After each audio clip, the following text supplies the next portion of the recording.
Salam sejahtera Malaysia. Denyut nadi suara rakyat bergema di channel ini. Sebelum kita mulakan berita pada hari ini, jangan lupa tekan butang subscribe, like dan share. Sila tinggalkan komen anda. Denyut nadi suara rakyat terus bergema di channel ini. Salam sejahtera Malaysia. Selamat pagi tuan-tuan dan puan-puan yang dihormati sekalian. Denyut nadi suara rakyat bergema di channel ini. Sebelum kita teruskan, saya ingin mohon bantuan daripada teman-teman semua supaya tekan butang subscribe, like dan share. Kerana channel ini channel kita berimpian supaya channel ini besar dan boleh sampai ke telinga Perdana Menteri. Impian kita pada penghujung tahun depan kita ada 500,000 subscriber supaya kita jadi channel yang berpengaruh, yang berkuasa sampai telinga Perdana Menteri. Okey. Kerana itu saya minta tolong tekan butang subscribe. Tuan-tuan dan perempuan yang dihormati sekalian, akhirnya Wan Junaidi, bekas Menteri Undang-Undang, buat kejutan paling dahsyat untuk Muhyiddin Yassin. Rupa-rupanya yang diharapkan oleh Tan Sri Muhyiddin Yassin, bekas Perdana Menteri Malaysia, era itu, kalau saya tak silap, betulkan saya kalau saya silap, era itu Wan Junaidi adalah Menteri Undang-Undang pada waktu itu, dan Wan Junaidi juga adalah Menteri Undang-Undang ketika Akta Lompat Parti dikuatkuasakan dalam proses untuk dimuktamadkan. Jadi, apa saja pendapat daripada Wan Junaidi tentang Akta Lompat Parti adalah bersifat seperti sangat relevan, kerana kemungkinan boleh dibuat andaian kemungkinan dialah yang antara paling mengetahui selok belok Akta Lompat Parti. Apa tidaknya dia kan menteri pada ketika itu. Okey. Jadi mungkin Muhyiddin mengharapkan supaya bekas menteri dia ini, Wan Junaidi, bekas Menteri Undang-Undang ini, dapatlah memberikan jawapan yang menggembirakan kepada Muhyiddin berkenaan dengan ahli Parlimen Bersatu yang keluar bersatu. Akhirnya Wan Junaidi, yang seperti yang saya katakan tadi, Menteri Undang-Undang, pada ketika Akta Lompat Parti itu dibuat, dia pun mengumumkan keputusan yang tak seronok langsung saya rasa untuk Muhyiddin Yassin. Memang ini tak seronok ini. Kerana apa? Kata Wan Junaidi, 4 MP GRS tak perlu kosongkan kerusi. Alamak, tak perlu kosongkan kerusi lah. Tak perlu kosongkan kerusi. Adakah ini maksudnya bahawa mereka kekal sebagai ahli parlimen dan kelayakan mereka sebagai ahli parlimen tidak terbatal? Wan Junaidi berkata 4 MP GRS tak perlu kosongkan kerusi, keluar bersatu Oktober yang lalu. What? Dari Oktober lagi kah mereka sudah keluar? Macam mana Muhyiddin tak tahu benda tu?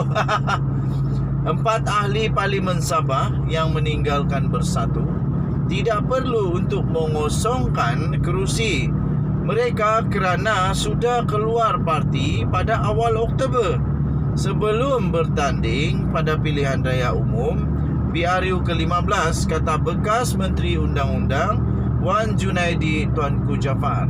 Wah, rupa-rupanya mereka sudah keluar daripada parti pada bulan Oktober lagi sebelum PRU dimulakan. Yang saya hairan, macam mana Muhyiddin tak perasan macam mana Muhyiddin tidak perasan. Tapi baguslah kalau betul, bagus. Kalau betul mereka tidak perlu kosongkan kerusi, ini satu berita baik.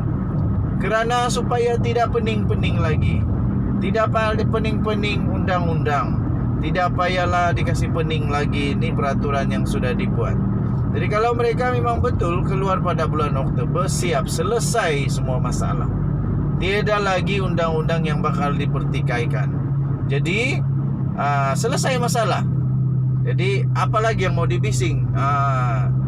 Berdasarkan sumber yang boleh dipercayai dan yang diterima, dia berkata 4 wakil rakyat GRS itu bertanding sebagai anggota langsung dalam gabungan rakyat Sabah atau GRS dan bukan dibawa bersatu, katanya. Kata laporan itu, saya ingin membuat penjelasan mengenai 4 ahli parlimen bersatu. Maafkan saya ulang semula. Saya ingin membuat penjelasan mengenai 4 ahli parlimen GRS yang tidak perlu mengosongkan kerusi mereka, katanya. Tambahnya lagi, berdasarkan sumber yang boleh dipercayai, keempat ahli parlimen bersatu ini sudah pun meletak jawatan dalam parti pada awal Oktober, iaitu sebelum PRU 15 lagi, katanya. Oh, begitu pula cerita. Rupanya mereka sudah keluar sejak Oktober, kata sumber tersebut. Tambahnya lagi, jika itu situasinya, saya bersetuju dengan peguam perlembagaan, yaitu Datuk Tengku Fuad Tengku Ahmad, yang mana akta anti lompat parti tidak terkesan kepada mereka, katanya dalam satu kenyataan bersama Tengku Fuad pada hari ini. Jadi kalau memang betul mereka keluar pada bulan Oktober sebelum pilihan raya umum berlangsung, memang dah tak ada masalah. Memang dah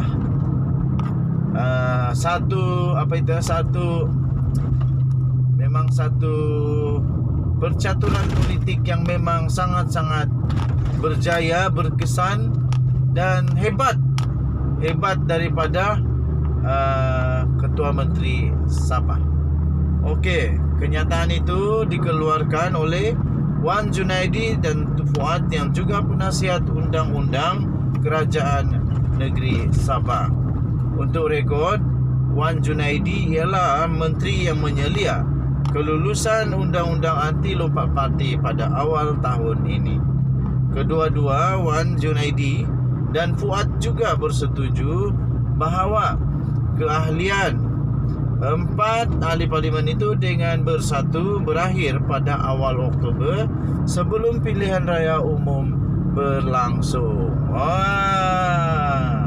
Jadi memang salah kalau memang betul mereka keluar parti sebelum akta lompat parti dikuatkuasakan, sebelum pilihan raya berlangsung. Memang tak perlulah mereka kosongkan lagi kerusi mereka di parlimen. Okey, tahniah diucapkan untuk Ketua Menteri Sabah Datuk Seri Haji G. Nur yang telah membuat percaturan politik yang memang bijak. Denyut nadi suara rakyat bergema di channel ini. Jangan lupa untuk tekan butang subscribe, like dan share. Malaysia kita punya, cintai Malaysia, kita jaga kita.